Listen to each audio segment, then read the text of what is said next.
Ribuan calon penumpang KRL di stasiun Bogor mengular antrian ingin menuju Jakarta. Meski sudah disiapkan 20 unit bus sekolah sebagai transportasi alternatif menuju ibu kota, nyatanya bus tersebut masih sepi penumpang.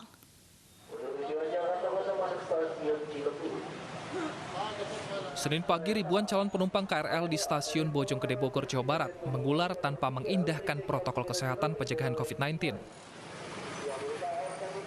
Di tengah masa PSBB transisi, 20 unit bus sekolah disiagakan unit pengelola angkutan sekolah Dinas Perhubungan DKI Jakarta di stasiun Bogor. Hal ini guna mengantisipasi lonjakan antrian penumpang KRL menuju Jakarta di pagi hari.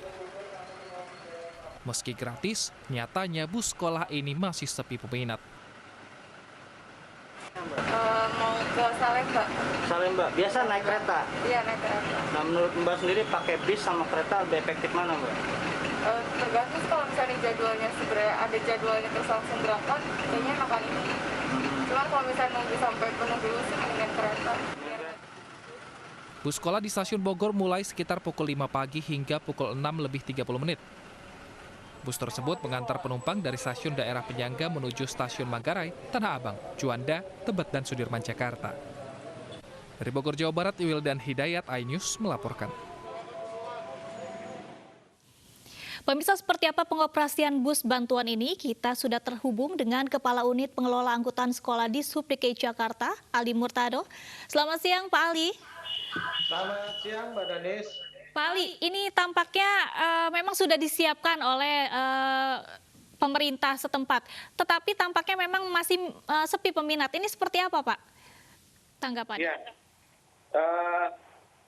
untuk bis sekolah memang dipergunakan sebagai bantuan kepada penumpang KRL bila mana terjadi lonjakan, kepadatan maupun antrian di setiap stasiun yang ada di Bogor, Cilebut, Bojonggede, dan Depok.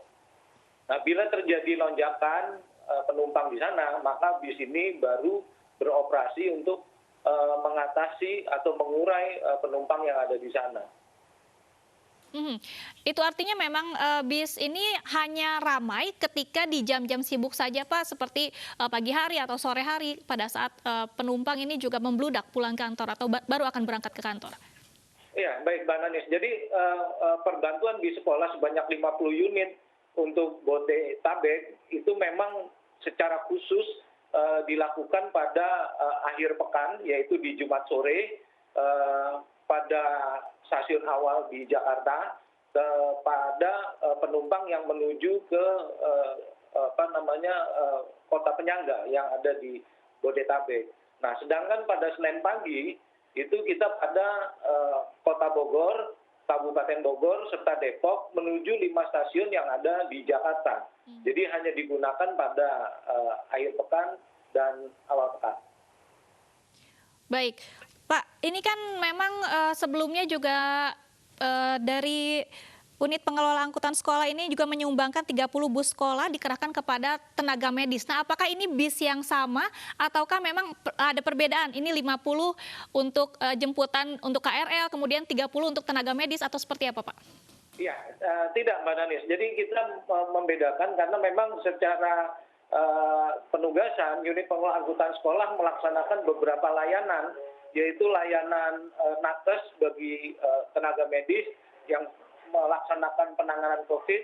Kita mengantar dari rumah sakit menuju gedung karantina di DRCC dan Cepaka. Kita juga melayani 190 rumah sakit yang ada di Jakarta untuk yang bertempat tinggal di Bodetabek.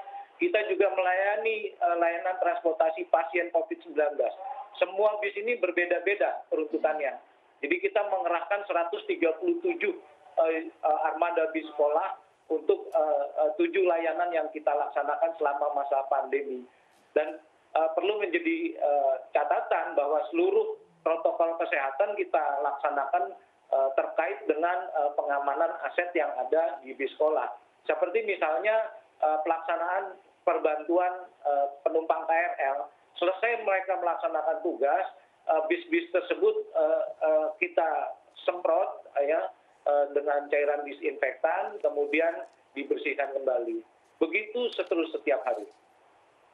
Baik, Pak Ali Murtado, pertanyaan terakhir dari kami, ini adakah tenggat waktu atau sampai kapan bantuan bus sekolah ini akan diselenggarakan atau diterapkan? Baik, Mbak Danis, ini merupakan konsep kolaborasi Pemprov DKI Jakarta dengan kabupaten, kota, serta BPTJ sebagai leading sektornya. Dan saat ini kita sedang mempersiapkan untuk rencana tugas selanjutnya pada perbantuan layanan penumpang KRL. Jadi mudah-mudahan kita bisa membantu masyarakat yang melaksanakan kegiatan aktivitas di masa PSBB transisi ini. Baik, terima kasih Bapak Ali Murtado selaku Kepala Unit Pengelola Angkutan Sekolah Dinas Perhubungan DKI Jakarta. Selamat kembali melanjutkan aktivitasnya.